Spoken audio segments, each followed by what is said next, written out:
your Yeah, farm? I got it Okay. in. Mhm. Mississippi, Mississippi. 66. 66. Church, Church. Lucky Lucy. Lucky Lucy. Lady Liberty, Lady Liberty. 33. 33. Squirrel. Squirrel. All right, have a sip of water and then swallow when you lay back. Okay. Okay, so you can take it out. So basically,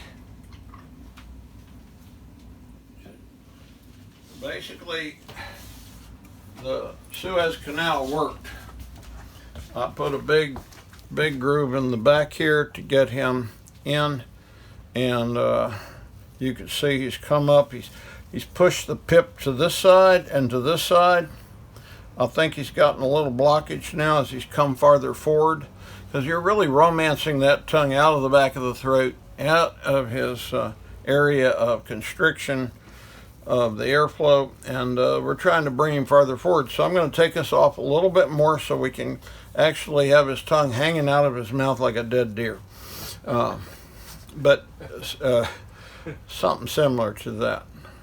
But this, if you notice, when you look at it this way, you see this great big thing.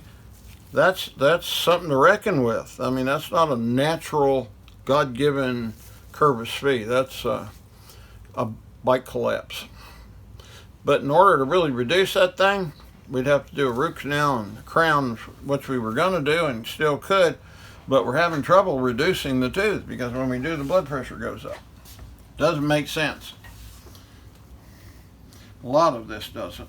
We write in the book, and that's why I'm coming to you, because I'm 74. Soon I'm going to be gone. You guys have got to do all this work. Why this does this, why it doesn't do this. Come up with all of the reasons we're excited about this.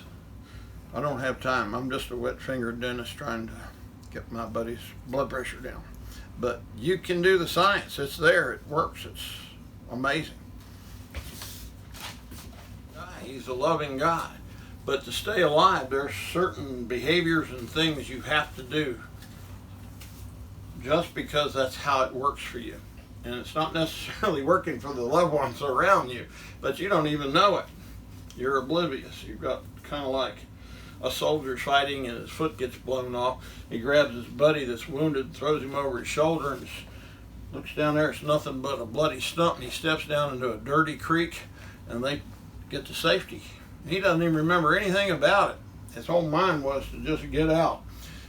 Whether his foot was going to get lost or his leg, it didn't matter. Survival. So when you're full of adrenaline, you're in survival.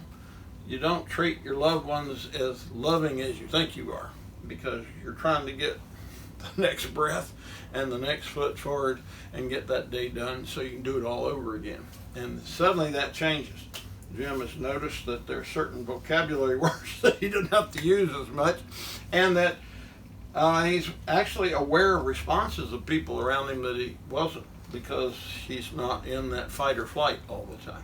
It's true. And it'll change everything. The relationships you have with those closest to you and the whole world around you. We have butterflies. People come in all bound up and they don't joke and they're real serious and all worried about this and thinking in their brain. After a while, you see life coming back in there, lingering at the desk, swapping a joke or cutting up, and you just watch them, metamorphosis. They just transform right before your very eyes. Jim, he's really a tough nut. If he doesn't change in the next couple of days, we're going to get him out of his shell. We've got the grenade effect. All right. Let's take your blood pressure, because we don't want to go. We can over adjust. Seeing that grenade just raised my blood pressure. Yeah, tell us. Yeah. You don't show a person with a history of post-traumatic stress syndrome a grenade. That's amazing how much the head bone is connected to the neck bone, is connected to the rest. Well, we're 134/77. So do me a favor. Put your teeth together and push your tongue through. All right. Good. Do it again. One more. All right. Then take it out for me.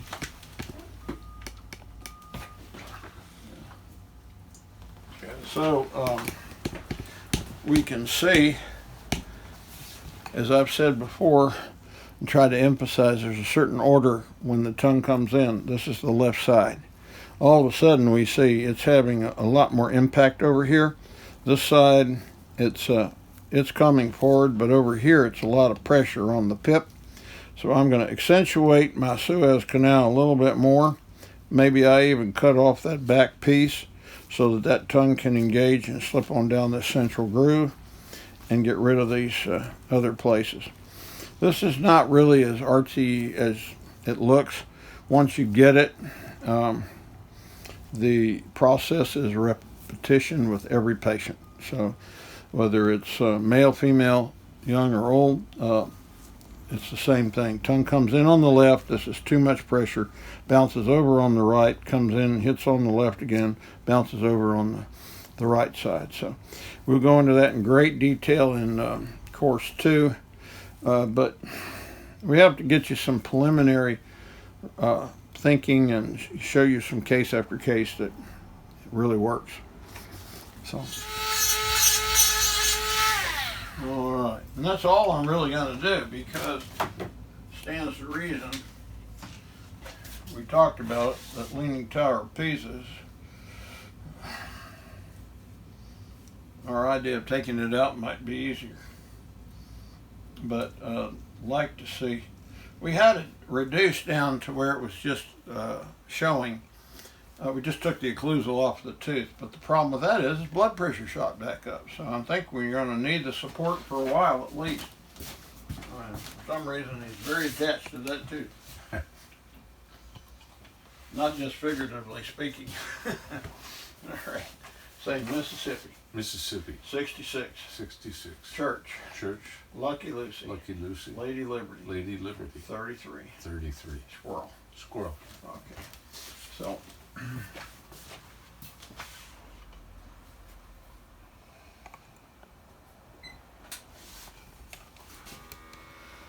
So a lot of times people ask, how long it takes. And Jim has a good observation. I mean, it's to get the kind of I feel calm. Yeah. You have a stopwatch, you could time it, but other times it does take the 10 minutes. Both are right, and that's what makes us a little bit different. We kind of like black and white and a cookbook formula with the right amount of teaspoons and tablespoons. But you get to know your patient. That's why you have to connect with them first and spend some time with them. Then the assistant can do a lot of this, a whole lot of this. So basically it's the upfront stuff that you're doing, and then the other adjustments can be done by your staff. The 126/76, so I'm getting there. And what we did is that Leaning Tower of Pisa we were talking about is obvious probably to anybody that's in dentistry, looks at that and goes, we can't really have it both ways. There's something. Now, as his tongue comes in, it no longer gets trapped in these empty spaces. That's a big no-no. We were told that it's going to affect your chewing. Well, yeah, it is, but it's going to check your breathing. Now you got to add that. And the tongue, the meat of the tongue gets over on the side and starts doing all kinds of things to the trajectory of the tongue. Best thing you can do for a person is get that tongue straight and up out of the back of the throat. The worst thing you can do to a person is cut their tongue out. Seriously. You know, these Middle Eastern people are big on torturing. Can you imagine if that affects your autonomic nervous system and your autoimmune system? To live the rest of your life with the tongue being falling back down your throat, it's slow choking. The rest of your life wouldn't be very long.